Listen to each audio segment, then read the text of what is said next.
Have you ever heard the sound of freedom? Have you ever heard the sound of freedom? You're listening to The Flip Side with Noah Filipiak, connecting the reality of the gospel to the grid of life. You can support the podcast and pick up some sweet Flipside swag at www.patreon.com/Noah Filipiak. What is up, Flip-A-Ponami? Welcome to episode 87 of the Flipside podcast. I'm laughing because I can hear my middle daughter listening to Weird Al Yankovic up in our kitchen on the Echo Dot speaker, and I'm wondering if it's getting picked up on my mic down here in my office. Train your children up in the way they should go. Let them listen to Weird Al, and they're going to turn out just fine. So, hey, welcome to episode 87. I got a great interview with Dr. Peter Sung today on the church. He calls it the post-church church, and we're going to jump into that here in a moment. First of all, let me say a big thank you to those that are supporting the podcast on Patreon. Breaking news alert. You've heard it here first. I've decided that when we, the Flip-A-Ponami community, when we get to 25 patrons, I will... what I'm going to do is a 60-day beard grow out. So we did the 30-day for the, when we got to, I think it was 10 patrons. When we got to 15, we did the horseshoe stash for a week, preached in it. So when we get to 25, we're going 2-month beard grow out. That'll be the longest. I'll be honest with you, I really don't want to do that. I do want to get to 25 patrons. I don't want to wear carpet on my face for 2 months, but I will do that for you, Flip-A-Ponami. I will do that for you. I will sacrifice for you and for the world, really. I mean, I know that's what the world wants to see is a 2-month-old beard on my face. So, hey, if you'd like to support the show, you can do that at patreon.com/Noah Filipiak, and that goes a long way in supporting the show, as well as my church, Mosaic Church, where I work part-time. What else? Let's talk about Angry Brew, which is in my Flip-A-Ponami mug here. I had some Chris's Blend this morning, Angry Brew right now. Angry Brew, coffee with a punch. Shout out to our sponsor. We're very thankful, and we would like you to support our sponsor, which in turn supports us. Use promo code FLIP at angrybrew.com or 5lakes.com and get yourself a bag of Angry Brew or Chris's Blend or both. Let's jump in to our interview with Dr. Peter Sung. Let me read you his bio, and let me tell you a little bit about my connection with Peter. So he works for the Evangelical Covenant Church. That's the denomination I'm in, that I just planted a church in. We launched, it's crazy how fast this goes. We launched a year and a half ago. So around 2 years ago, I started in this cohort. Laura Tero was in that cohort, who I interviewed. I'm trying to find it here on my other monitor, give the episode number of, but another church planter in our denomination. That'd be episode 74 if you want to go check that out. We were in the same cohort that Peter led, and there was church planters all over the country. There was 5 of us in that cohort, and we learned the nuts and bolts of church planting from Peter. And then, so Peter is the director of church planting for the Pacific Northwest Conference of the ECC, and he's the conference coach for the Pacific Northwest Conference. He's also the director of assessment for church planners for the ECC. That's the national denomination that I'm in, the Evangelical Covenant. And so Peter just came out with his book right here. I've got a copy of it if you're watching on YouTube, The Post-Church Church. By the way, our YouTube channel needs some love. Head over to YouTube. Give us some watches. My editor extraordinaire, Alan, told me you have to watch for 30 seconds for it to count as a view. So who knew? Make sure you do that. So the subtitle, The Shift from Program and Place to People and Practice. And, you might be listening going, why would I want to read a book or listen to this interview about church? I'm not a pastor, whatever. I know a ton of people that are frustrated with the church. The church is shrinking like crazy. I know a ton of people that are deconstructing their faith. I've been talking about deconstruction on the 5-minute flips recently. You need to go to the audio podcast feed to find those. And the church has a lot of problems. We did an episode here on the rise and fall of Mars Hill, on Hillsong Exposed. That's episode 68, if you want to go back and listen to that. The Willow Creek scandal, I also talked about in that interview. And we need to wake up. We need to identify what this problem is, what we can do about it. And what Peter's done in his church, I call it in the interview a prophetic book. And by that, I mean he's speaking truth. He's speaking truth to the status quo. You're probably not going to agree with everything in the interview. You're not going to agree with everything in the book, and that's okay. I think what's really important is that we learn to be critical thinkers. We learn to have discussions on deep levels, and we learn to be really honest about things where they're at, and to try to discern the Spirit. And so I hope that this conversation helps you do that, particularly if you're struggling with the church. I hope it helps you find a voice among a growing group of voices that are ministry leaders that are saying, hey, we need to do things differently, and to know that you don't have to throw out Jesus.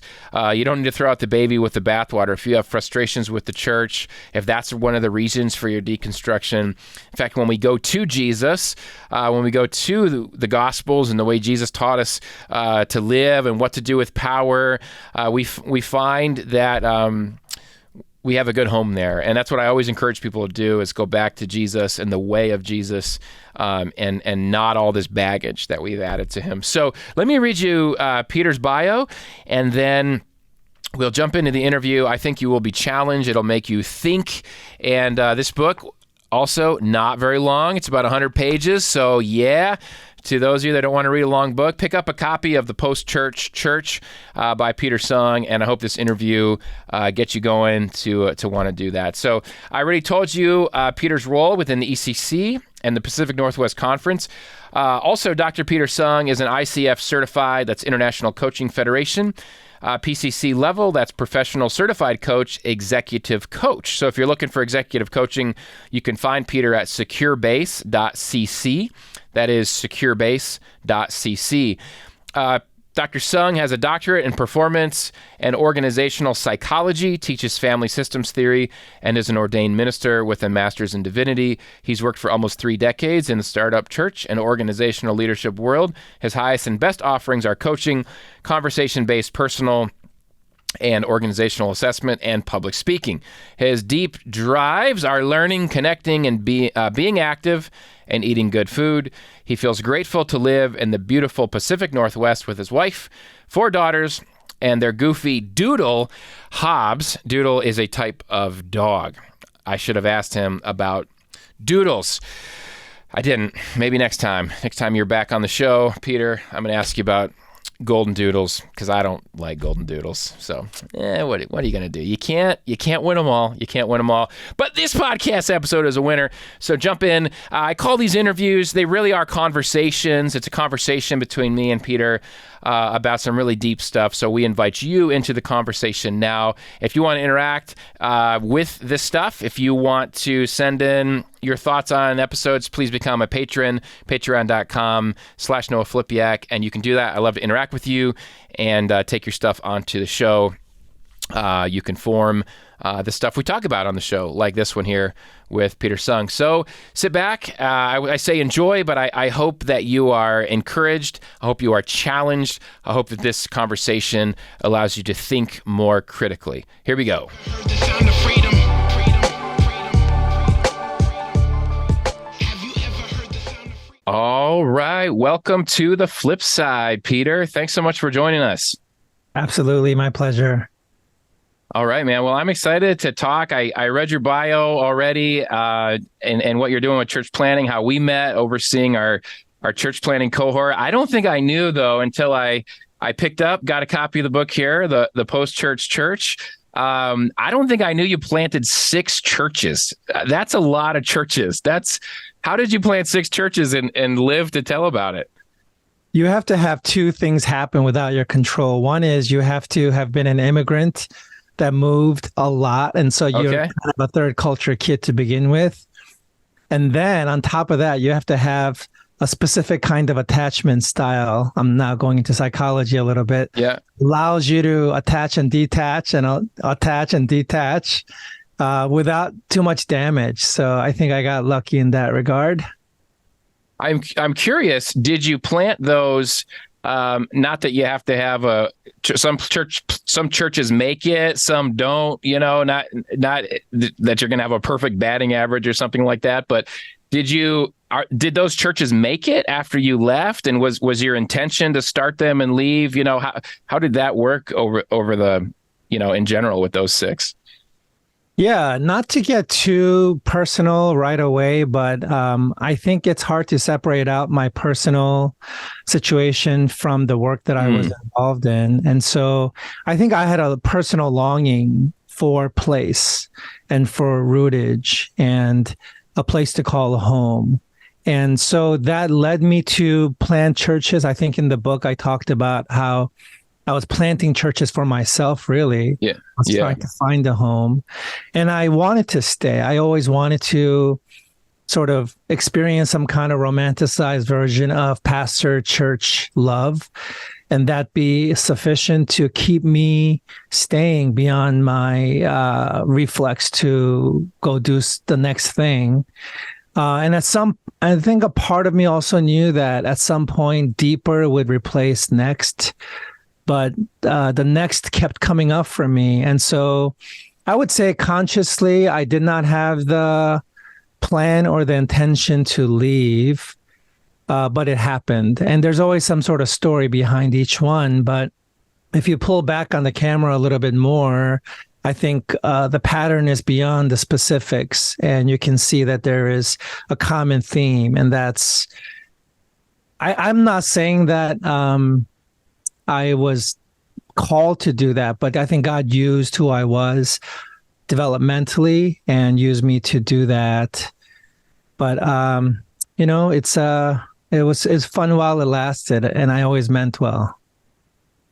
Yeah, well, I can relate to some of that as a planter, and I think we're not all the same, but we have similar wirings and some of the healthy reasons we plant and some of the sort of in my own life, subconscious unhealthy reasons, things that I'm not doing consciously. But as I look back, I go, wow, that, there's something there, and so certainly that's part of our process. You mentioned in the book, leading to burnout, and I wanted to ask you about that a little bit, because I think that's something I have faced. I think burnout can look different for different people, but that's a real risk with planters. And you're a planting coach and assessor. You work with a ton of planters that are facing burnout. And kind of a 2-part question. Talk a little bit about your burnout experience, and then we'll kind of pause there. And then I want to pivot into the book, into the post-church church, because I'm wondering, kind of part 2 of the question, how much of the way the structure of church today, the standardized cookie cutter, here's what a church plant is, here's what church is, might lead to pastoral burnout. So we'll kind of get to that, but what was your kind of burnout experience like? Your questions are activating for me, so I'm excited to dive into it. The first part is that different people have different reasons why they burn out, so I don't want to generalize it for everybody. Mm-hmm. So this is more of a testimonial, but for me, burnout was really about my ego orientation. I don't think I was aware, in large part, that I was ego-oriented and that I was trying to accomplish things from my extremities, from my gifts, from my charisma, from my tricks, rather than from the core of identity and character. And, growing up, you hear that all the time, that it's about character. But I'm not sure a young person in their 20s and 30s can really appreciate the depth of that truth. There are laws of physics that are immutable, and they're going to come into play, and they're going to win eventually, and they're going to overtake us. And that's in large part of what I experienced. I feel that it wasn't without God using that kind of unhealthy reservoir from which I was leading and serving. I don't think perfection is possible. I don't think full awareness is possible. I'm always going to look back at the 5-year ago version of me and cringe a little at the lack of awareness. But that was my story. I think my immigrant backstory also played a part, that survival instinct, that need to accomplish, that need to sort of check off more boxes. There's some sort of comparative thing happening also, I'm sure of it now. But nothing really unique. It's one of the set of reasons why people like me burn out, and I was, prey to that. Yeah.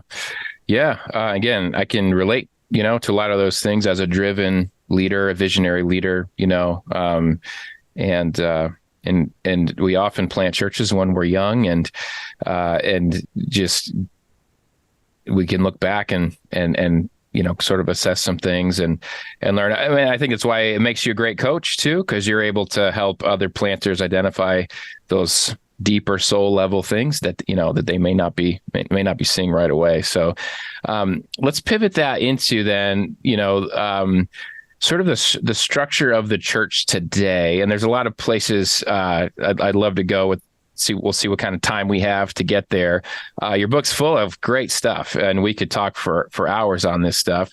But you, why don't you describe, instead of me describing, I'll let you describe. Let's start with the metaphor of the super bloom, the forest fire into the super bloom. If those watching on YouTube can see the cover of the flowers here, representing the super bloom. Can you talk about the metaphor you used for the book? And then let's jump into kind of the structure of the church as it stands today, and some of the things. I guess it's a two-part question, so we can break it up. But just the structures that need to go, that need to be a part of the burn, but also we're talking about burnout right now, and this you called it the machinery of the Sunday-centric, pastor-centered model, and I can relate to that, and I think there's some things there, tying back into this burnout idea. So I'm being a bad podcast host here. I call myself out. I just asked you like 3 questions at once. So let's start with the first one. Just explain the metaphor, and then we'll jump off from there to another question. Yeah. So the metaphor, I like it a lot because it occurs in nature. And if it occurs in nature, it's going to occur in our lives and in the life of the church, because we're organic, where the church is a collective of human beings. And so we're going to be subject to the same principles that a forest is. And so I think there's some validity to that parallel. And so I appreciate that. I like how the cycle of life and then sort of the end of life necessitates making room for the next generation of life that is brimming underneath. And we need help from an extrinsic place for us to be able to do that, because I think the intuitive thing, and maybe this is a fallen world thing, is to try to hold on to that which is not optimal, to try to hold on to fight with our own strength the increase of entropy in our lives. And I think things dying and things living, it's normal and natural, and it's only a sad and grievous thing if you have an ego orientation, if you want that one tree to survive forever or that one forest to live forever. I don't think God's perspective is limited to one tree. I certainly know for certain in my own belief system that God cares about that one tree, but his perspective stretches far beyond that one tree. So the cycle of life and death that one tree goes through does not mean that life itself ends by any means. And so I think the phenomenon of wildfires and subsequent phenomenon of the super bloom really gives us a way to accept this life cycle, and also accept it with a great amount of hope, as long as we can sort of die to our own ego. And I think that's a really powerful truth that will bear fruit in lots of different arenas of life beyond the church. Yeah.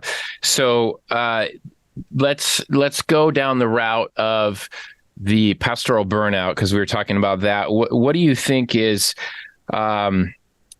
what's wrong with the current church model, or maybe the one that we're in this transitionary period, the one that is dying away? That model, that Sunday-centric, pastor-centered model, what is it about that's unhealthy? We'll just start there. Unhealthy for the pastor, unhealthy for for congregations? So I think you know this. I think I mentioned in the book. So one of the other hats I wear is that of a psychologist, and I can really explain from that discipline or just from my own anecdotes, my theory that the core sort of drive or engine that causes us to go down the wrong pathway as far as models are concerned and create systems is the desire to abdicate or minimize our own personal responsibility. I see that in personal life failures, in marriage failures, in church failures, in government failures, in country failures, failures all around the world at every level. I could probably understand how the minimizing of personal responsibility is central to explaining what went down, what went wrong. And I think the church is not immune to that sort of way of being.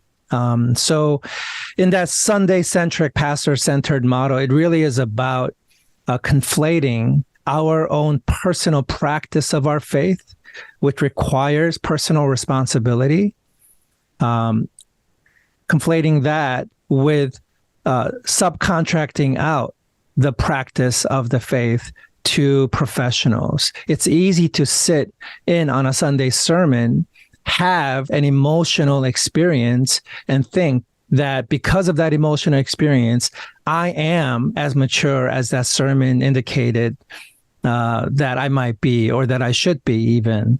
Just like when we watch a movie and our mirror neurons get, activated and we have this emotional experience and we think we're virtuous, just like the virtue in the story that moved us to tears or something. And so we keep doing this. And you can see this in the physical structure of a sanctuary where all the chairs are pointing to one person. We're not facing each other. We're not trying to help each other increase our sense of agency in terms of practicing the faith. But it really is about getting confused about who really, what work is being done by who. And I'm just training for a marathon right now. I just came off the mountains on a 4-day backpacking trip. And I can tell you, only your work gets you where you need to go. If I don't get my miles in on the road, training for my marathon, I'm not going to be ready. If I don't get the miles under my boots on the trail, I'm not going to be where I need to be. Same thing is true of our Christian faith. If we don't do the work ourselves, if we don't practice our own faith, we're not going to be where we need to be or want to be or desire to be. And so I think watching a pastor do something or watching a praise team sing songs, watching the programs happen, that is not our faith.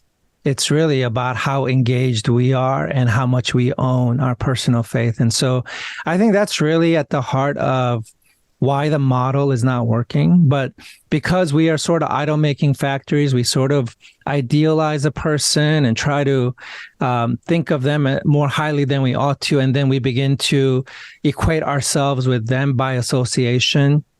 And we stop practicing our own faith and we atrophy. And I think that's one of the great revelations of the pandemic was just how undiscipled, disciplined, untrained, unpracticed we really were in our faith.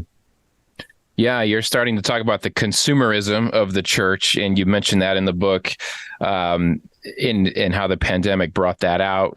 We started and talk about that a little bit, because we made the shift from these in-person services into virtual services, and for church staff. The time during the pandemic, I was working at a large church in a young adult ministry role. I kind of praise God that I dodged the bullet of being a senior pastor during that period because I know how traumatic it was for so many. But in general, the shift in churches was now online services. And I'm just reflecting on it myself where, you had this in-person experience that still was consumer based, but there was relationships there, and then it turned into purely, sort of consumeristic based, entertainment based. You're literally watching a show.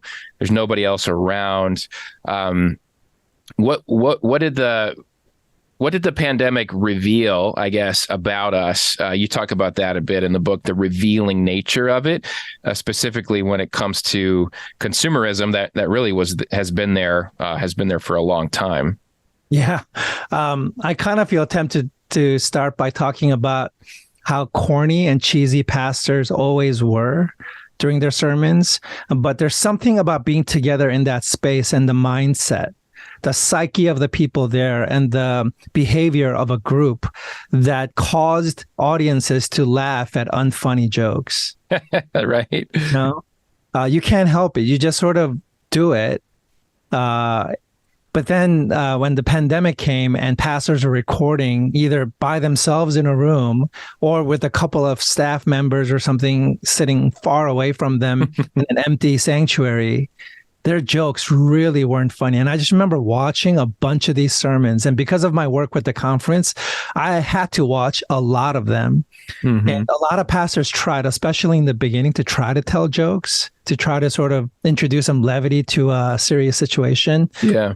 And it just didn't work. But the thing is, it never worked. And so that was a revelation, and that's one specific revelation, but that is emblematic of all the other hidden truths, thinly veiled truths that were revealed as a result of the pandemic. And one of those deeper truths is how consumeristic the United States of America is, and maybe even the world, but certainly well, you and I are more of an authority, experientially at the least, with American consumerism. And so this kind of bleeds into one of my, I think, core ideas in the book, which is that unless we are cruciform in the way that we bear fruit and live our lives, it doesn't distinguish Christians at all from just an ordinary human being.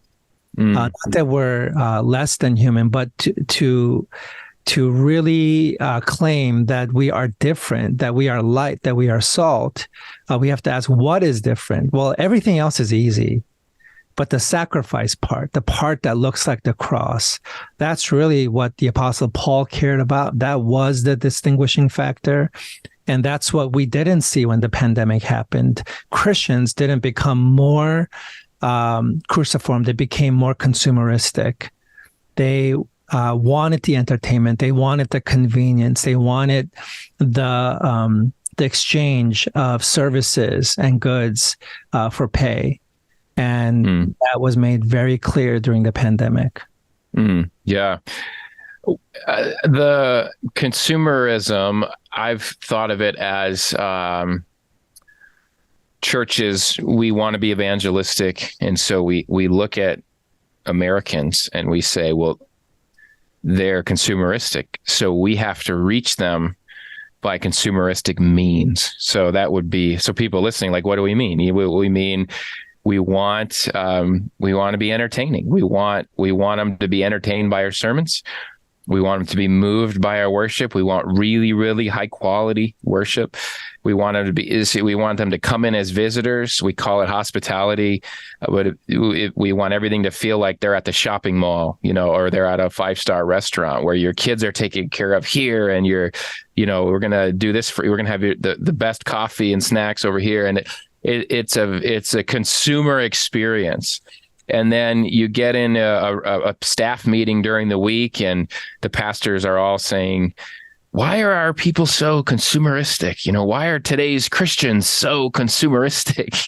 And I can't ever remember the phrase. Maybe you can help me with it, maybe not, but I'll butcher it. Just that idea that you're gonna we're reaching people with consumerism. Like, people are gonna turn into the thing that we reach them with. I can't think of how that phrase goes.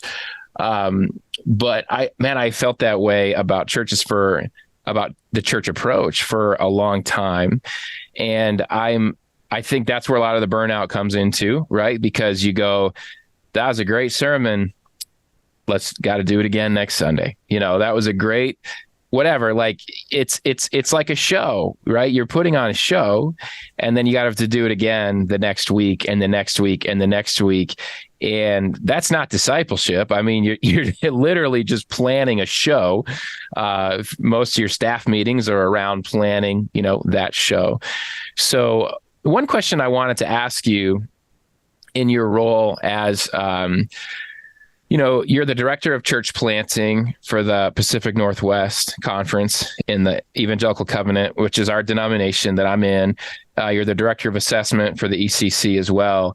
And as you are discerning these truths, as you're discerning these realities, I don't know a better way to say it, but how do you approach that in that role so it's not a conflict of interest, in the sense of there is this tension. There's this tension of you. I already quoted it earlier from the book, the unseeing, uncaring tyranny of the machine of the Sunday-centric, pastor-centered model.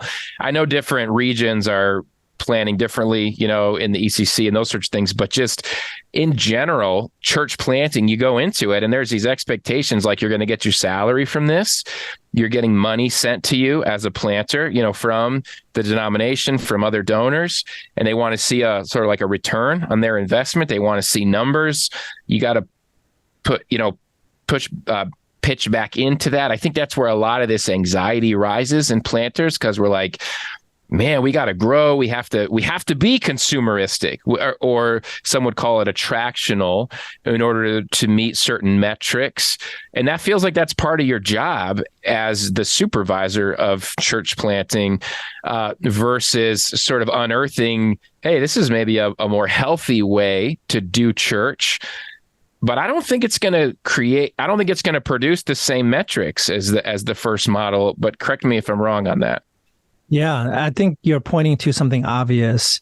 I think there's an irony to somebody like me writing a book like the book I wrote, making the observations that I did, putting words to paper that really are an indictment against the very institution and the methods that I employ working in that institution and for that institution. So I think there's an integrity question. One example that comes to mind is Jesus. He came into a world that was dominated by a certain framework, and that framework was defined by status. And he sort of had to dash that, and he became this sort of atomic bomb in that system.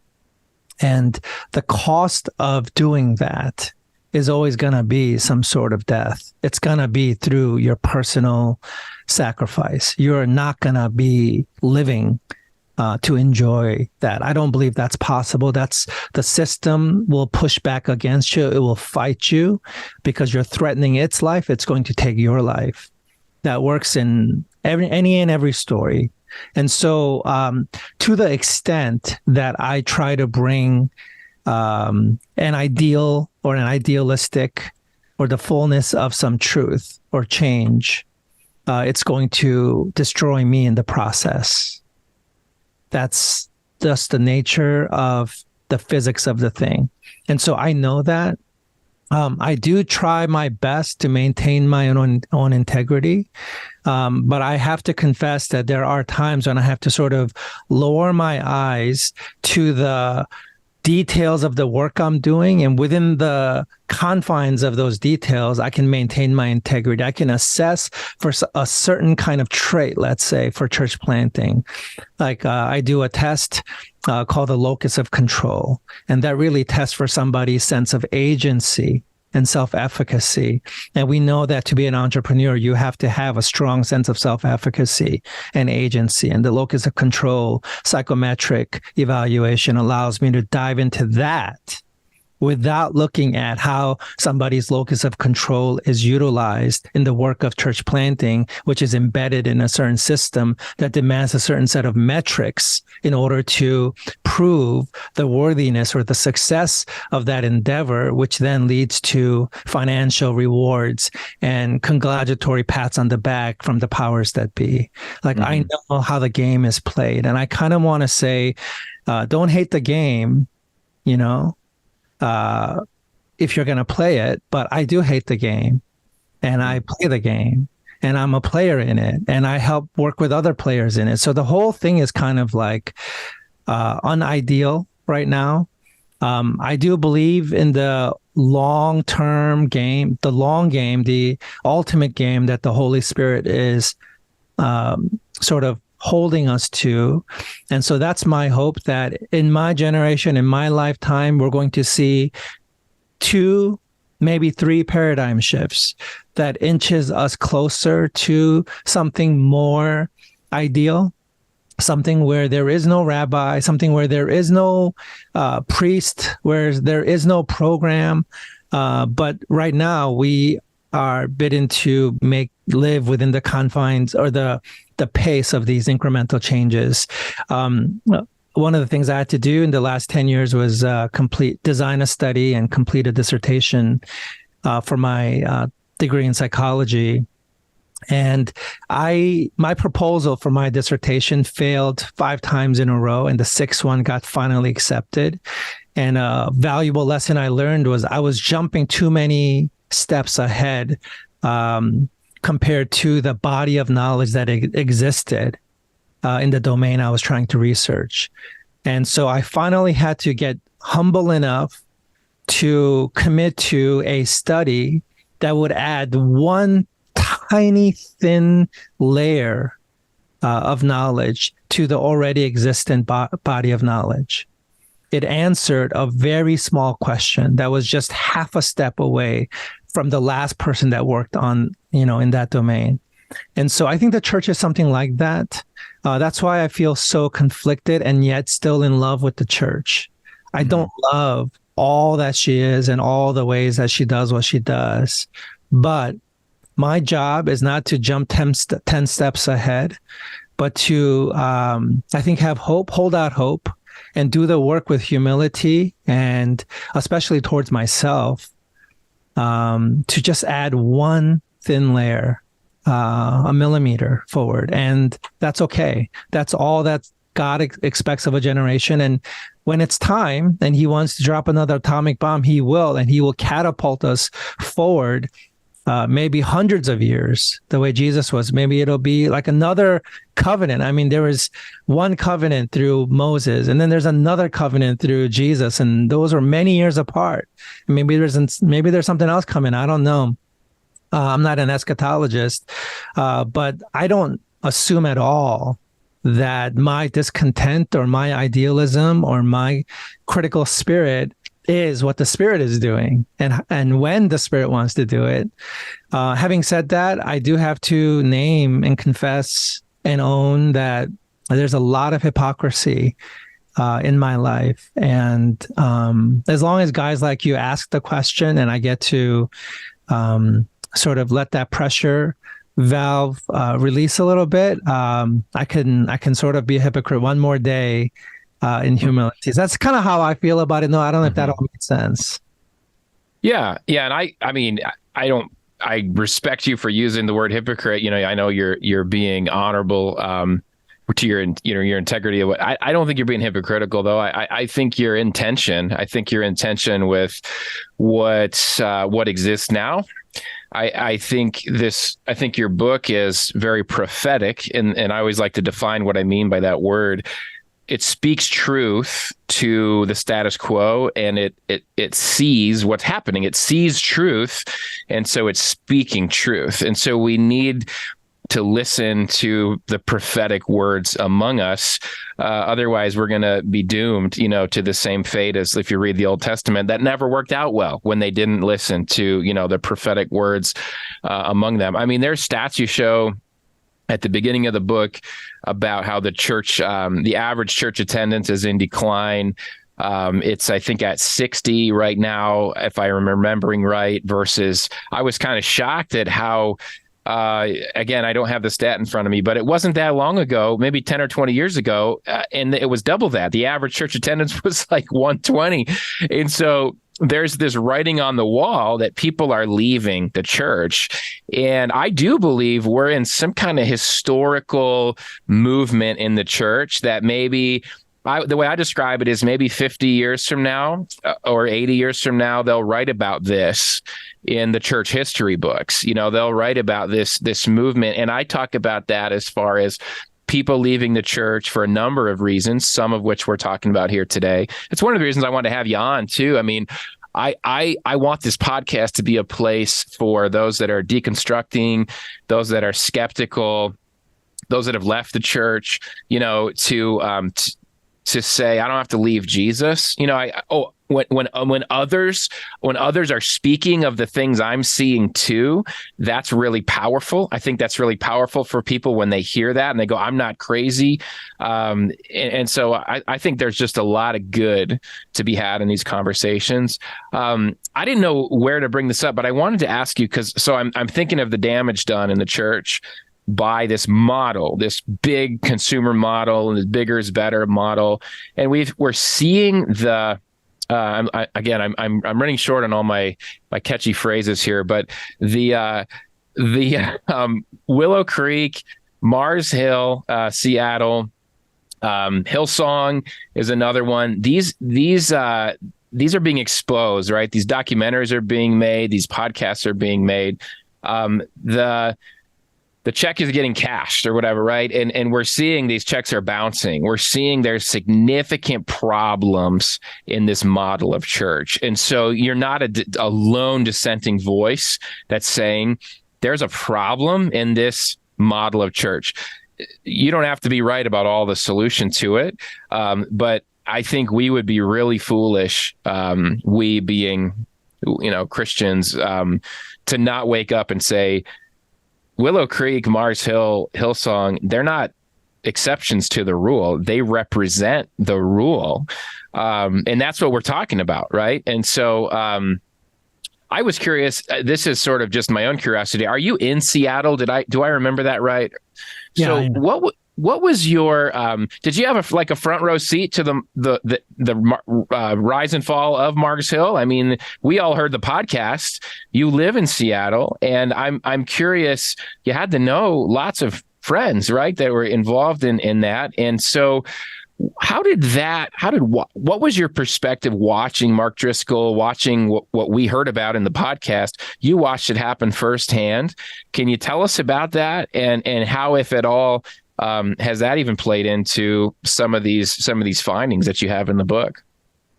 So, you know, we talk about the Israelites and how short their memory was, right? You think they will learn, and then they turn around and do the same thing again. And God has to sort of put his hand to his face and find some patience again and give them mercy and then teach them the same lesson. And that sort of is happening with the pandemic. That's happening with some of the check cashing, check bouncing that you're talking about. You would think a phenomenon like the Mars Hill, downfall of Mars Hill, it's literally gone. Yeah. It's not like it diminished into some lesser glorious thing. It's just disappeared. You would think that would have a bigger impact, but it hasn't. People just sort of shake their heads at it, feel a few feelings, and then repeat the same sort of rebuild the same model, because we are stubborn, stiff-necked people, just like the Israelites were. We don't learn what we really needed to learn. Same thing with the pandemic. You would think the pandemic taught us not to be consumeristic or not to be pastor-centered, because it really was devastating when people didn't have access to the pastor because they didn't have access to Sundays, you know, and people had to be scattered. And they had an opportunity to learn from that and really figure out how to be people-oriented, how to practice essential faith, how to be humble in the way they think about leadership and power. But they don't. And they all want to come back, snap back to what things used to be. They all want to sort of return. So I would say the lessons are less learned than you would think. I would also I have to remind myself that for every way that a model fails, there were many, many, many years and millions of people that experienced the touch of God and the life of God that flow through that model. And so, I mean, that's the really upsetting thing about God is his willingness to be merciful. And this was the lesson that Job had to learn. It's like, if you're going to be good to these people, I'm going to go kill myself. I'd rather die than watch you be merciful. And this is my frustration with God too. It's like, God, this model sucks. Power is corrosive. Why do you keep giving power back to us?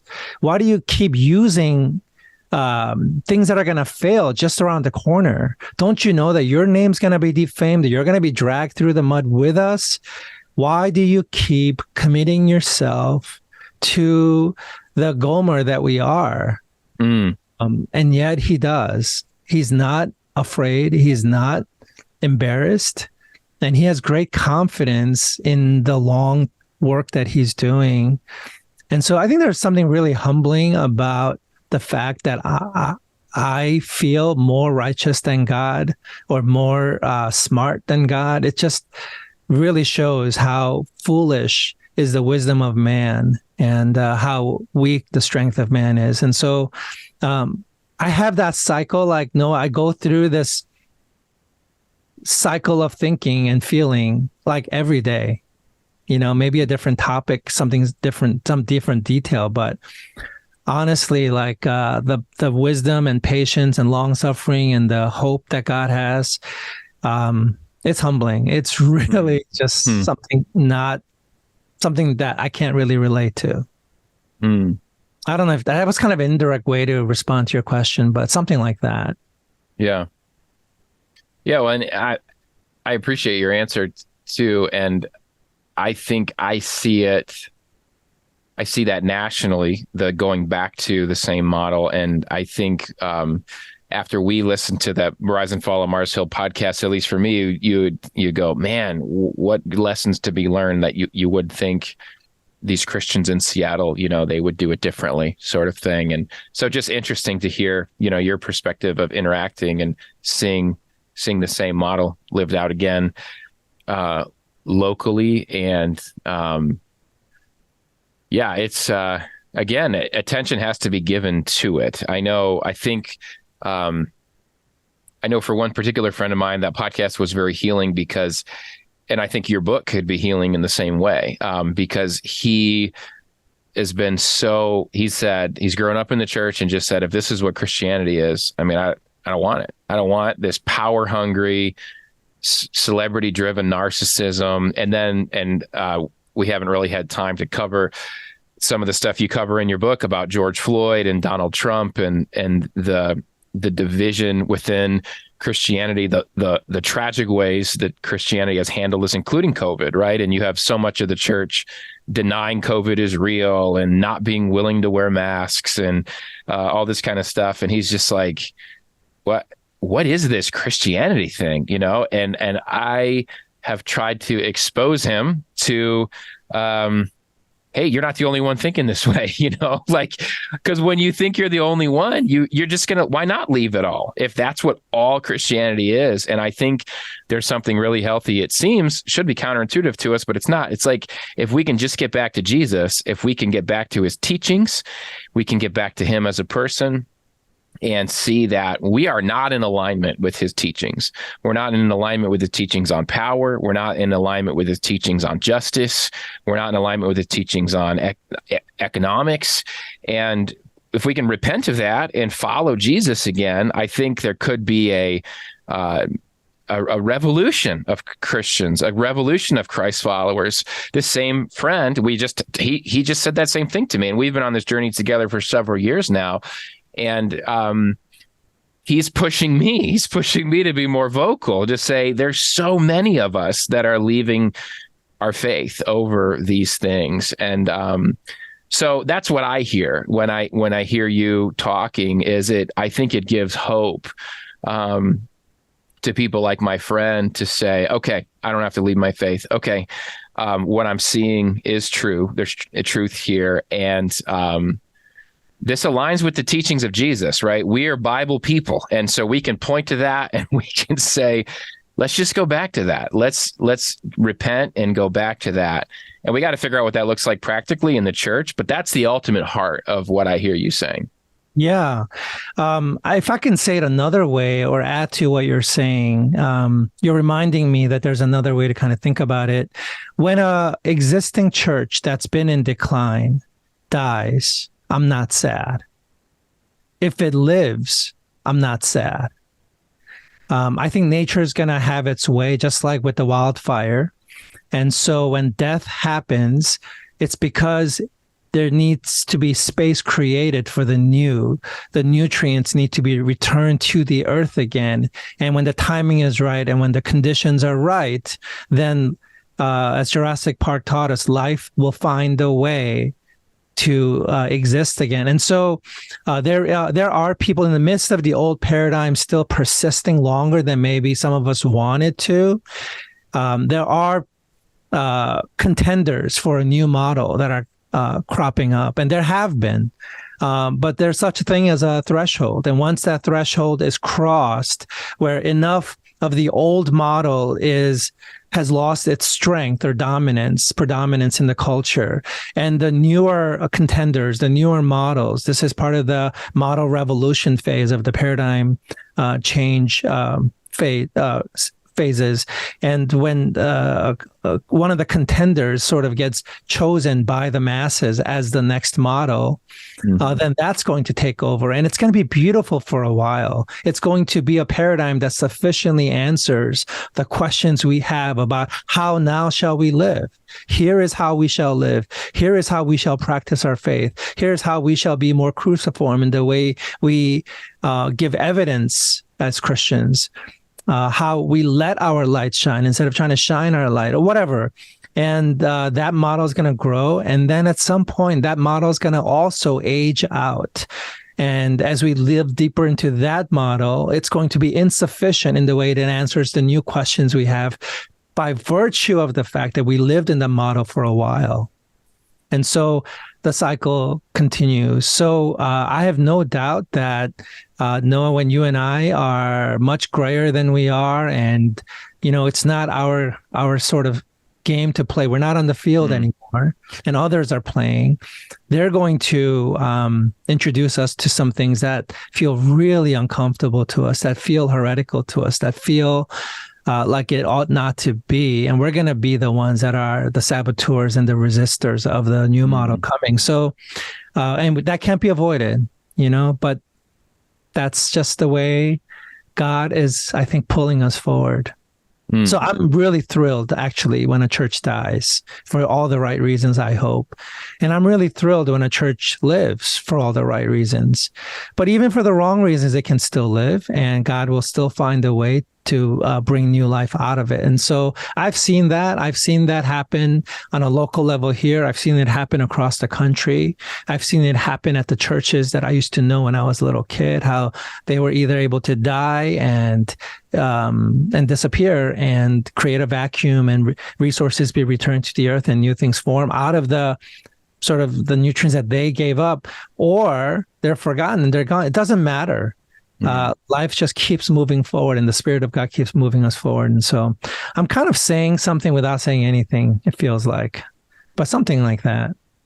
I hear you. No, and I think there's a sense of resting in God in that. All right. Like, yeah. I get this sense, we as pastors, if we're really honest, you put a truth serum in us, we think we're God. I mean, we think God needs us. Maybe not that we're God, but we really think God needs us. He needs this church plant.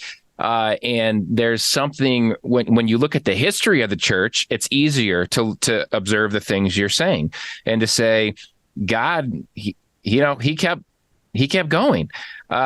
You can't find the church of Corinth anymore, or the church in Ephesus that Paul wrote to. At some point, they died. Yet, look at the gospel. Look at God, right? And I think even anyway. So I hear that, and to me, it gives God glory, and it helps me rest in God. That's what I need most as a church planter, is to go, oh, God doesn't need me, because it feels like he does. It feels like everything is hinging on my church plant. Like, that's the type of pressure we put on ourselves. So you're giving a historical vantage point, but you're saying, guess what? That's happening right now too. And I think that makes people uncomfortable, but it's true. It's always been happening. So of course it's happening right now. So I have one more question for you, and then I'll give you a chance to say anything else, that you may want to say to listeners. So the subtitle of your book here is The Shift from Program in Place to People in Practice.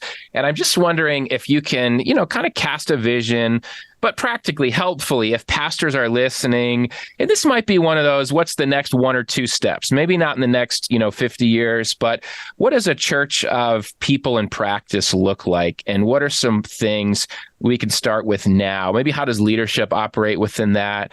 And just anything that comes to mind that would be helpful as we go, okay, I want to do this. How do I be a church of people in practice?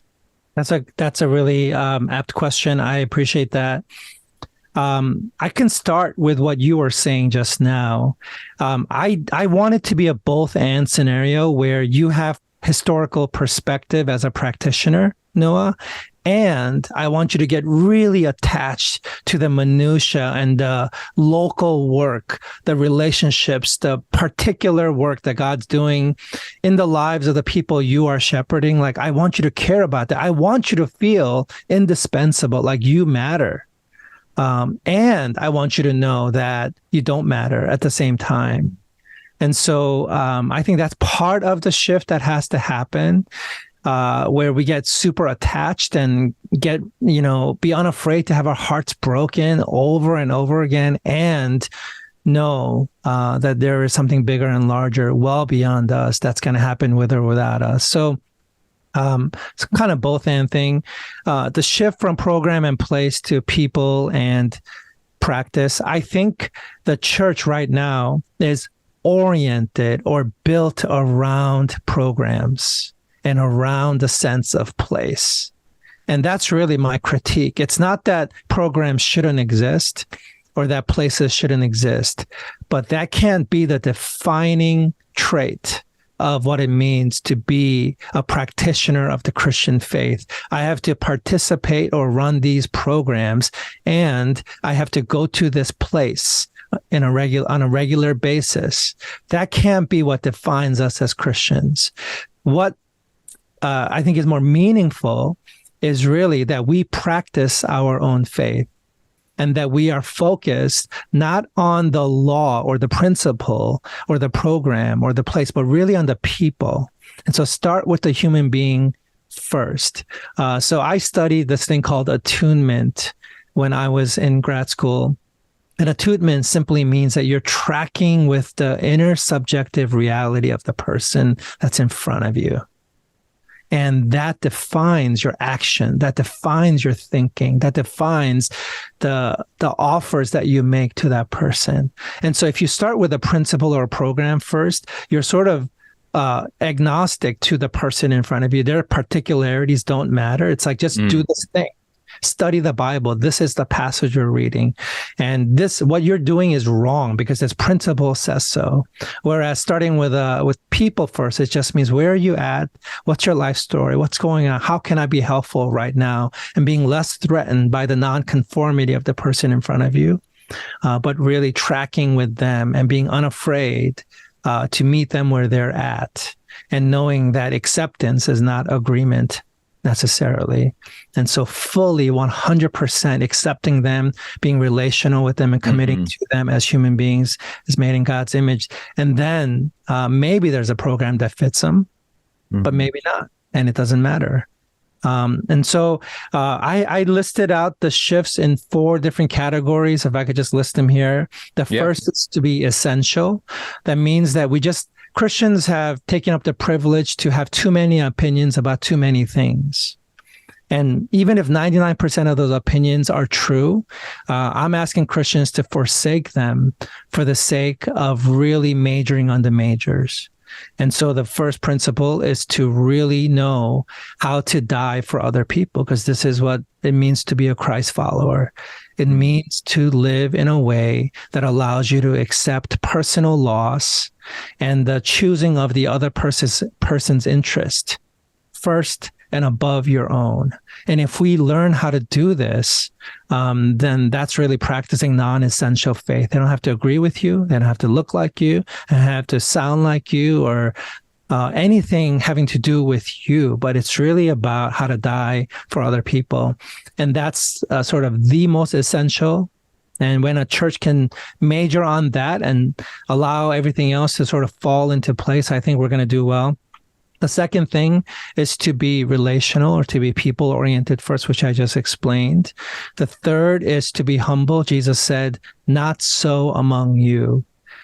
Power is going to be intoxicating for us. It's going to give us an addiction to the kind of dopamine that's going to overtake our thinking. It's going to impair our judgment. We're not going to be able to do anything right, because nothing that comes after that kind of relationship to power is reliable.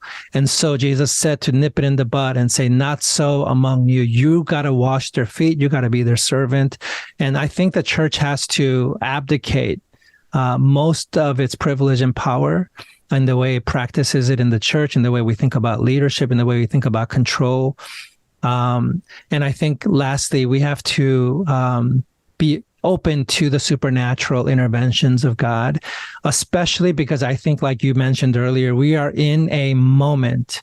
There's a Kairos moment here where God is wanting to do some intervention work to turn back the clock, to shift the paradigm. And I think we're going to come to know that our God is a living God, and that he is, it's natural for him to be supernatural. This is his world. And I think he's going to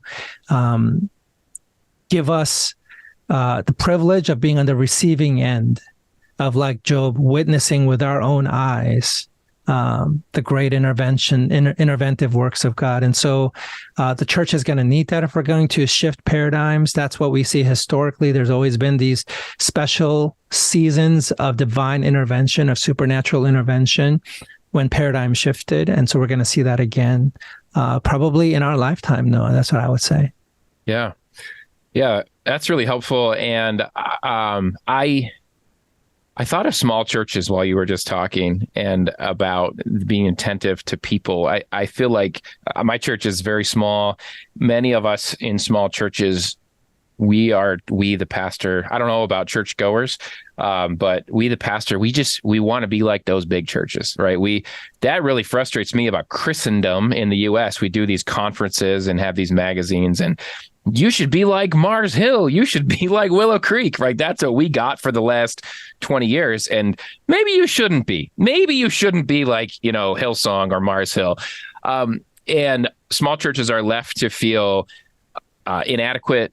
We are left to feel like we're lesser. As a pastor, you're not as talented. You're not as good. Something's wrong with you. When you were talking about the program-based, when I worked in a large church, it felt that way. If like when people left, or it was like, whatever, there's just numbers. Some other people will take their place. In a small church, particularly a church plant, I don't know. I've not been in a lot of other outside of my church plants. When people leave, I feel it. I love those people. I mean, I love them. And so it hurts when they leave. It hurts me I love them. I don't want to be out of communion with them. And so therefore the people I have, I really love. If anyone listening goes to my church, I love you. I want to spend that type of time with you. And when I was in the larger church setting, I didn't love people. They were more of like a client relationship. We need to kind of help them have a good experience and help them with their problems. So I don't know. I guess I'm trying to just riff here with the Spirit. I want to give a shout out to small churches, and I want to give a shout out to small church plants to say I think we are nimble enough to do the things you're saying. I think we can do the things you're saying, and it's a beautiful thing. And so I wanted to end with that. Let me bounce it over to you, Peter.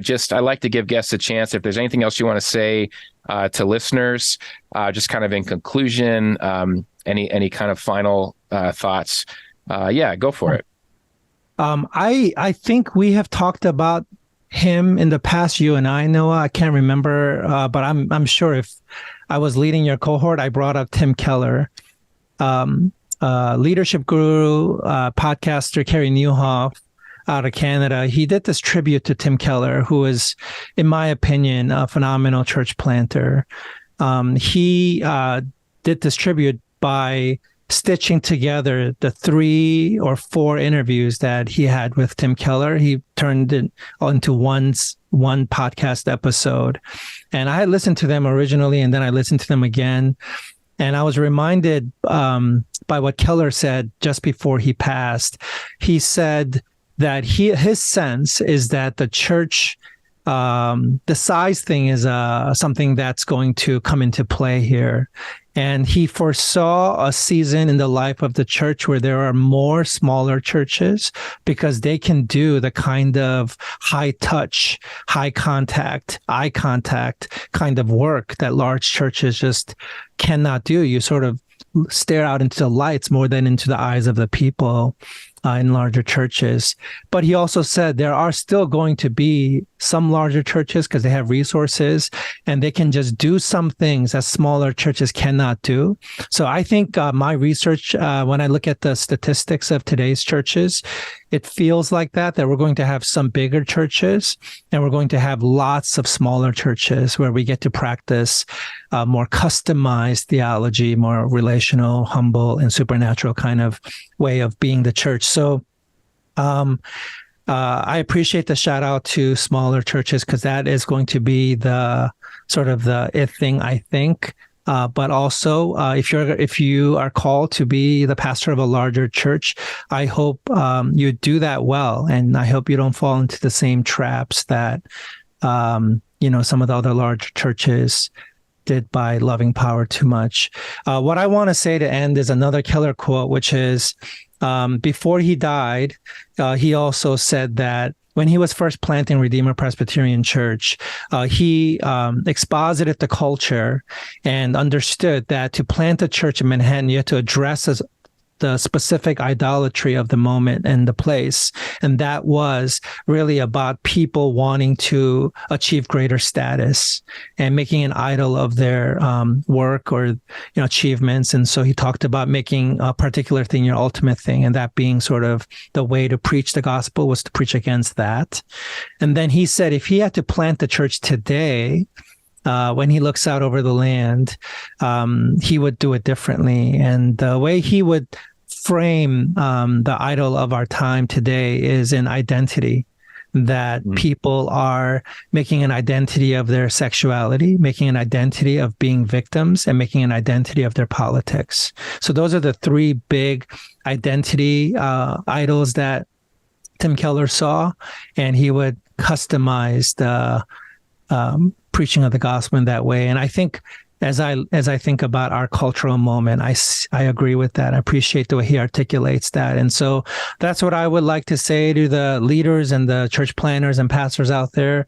If you are trying to be relevant and hit on the questions that people are actually asking and struggling with, I would go the identity route and help people sort of unmask their false gods in that way.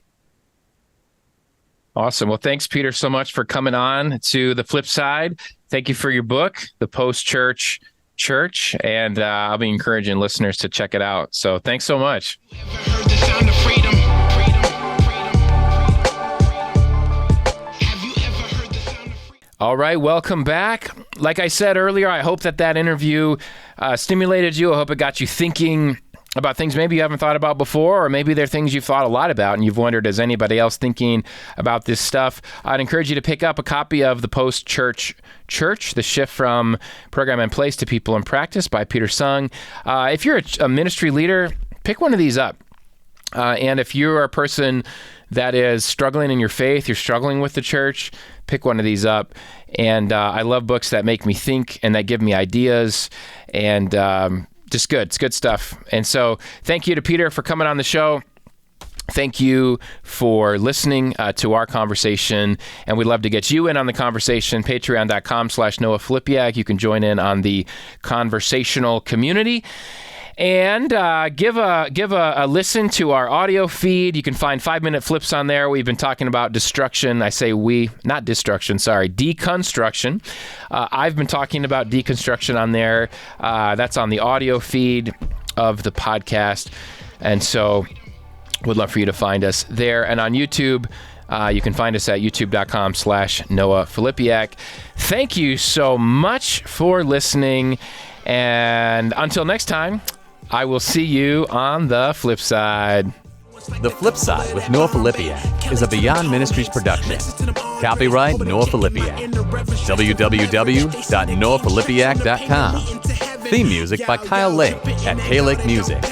Used with permission. Please leave a review on Apple Podcasts and subscribe wherever podcasts are found. It's time to bring me closer.